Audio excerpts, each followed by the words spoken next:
પાટણમાં ધોરણ 12 સાયન્સ 84.43% પરિણામ જાહેર. સામાન્ય પ્રવાહ 94.77% પરિણામ જાહેર. પાટણમાં 12 સાયન્સમાં 8 છાત્રોએ A1 ગ્રેડ પરિણામ હાંસલ કર્યું. સામાન્ય પ્રવાહમાં 75. વિદ્યાર્થીઓ મોબાઈલમાં પરિણામ જોયું. ગુજરાત બોર્ડ દ્વારા ફેબ્રુઆરી-માર્ચમાં લેવાયેલી 12મી પરીક્ષાનું આજે સવારે 10 વાગે જાહેર થયું હતું. ધોરણ 12 સાયન્સ, કોમર્સ અને આર્ટ્સ એમ ત્રણેય પ્રવાહ પરિણામ જાહેર કરવામાં આવ્યું હતું.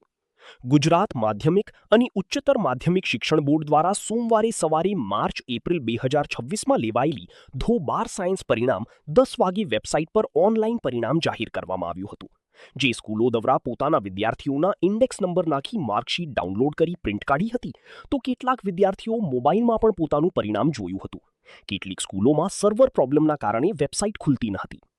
પાટણ જિલ્લામાં 12 સાયન્સનું પરિણામ જાહેર થતાં જિલ્લા 1580 વિદ્યાર્થીઓ પૈકી 8 વિદ્યાર્થીઓએ A1 ગ્રેડ પરિણામ હાંસલ કર્યું છે, જ્યારે 102 વિદ્યાર્થીઓ A2માં, 243 વિદ્યાર્થીઓ B1 અને 306 વિદ્યાર્થીઓ B2 ગ્રેડ મેળવ્યું હતું, જ્યારે 364 વિદ્યાર્થીઓ C1માં અને 272 વિદ્યાર્થીઓ C2 ગ્રેડ મેળવ્યું હતું, જ્યારે 59 વિદ્યાર્થીઓ D ગ્રેડમાં અને 0 વિદ્યાર્થીઓ E1માં આવ્યા હતા. આમ પાટણ જિલ્લાનું 84.43% પરિણામ આવ્યું હતું. ગુજકેટનું પરિણામ પણ જાહેર કરવામાં આવ્યું હતું. સાયન્સના પાટણ કેન્દ્રનું 85.93%, સિદ્ધપુરનું 83.07%, ચાણસ્મા કેન્દ્રનું 68.37% અને રાધનપુર કેન્દ્રનું 88.87% પરિણામ આવ્યું છે.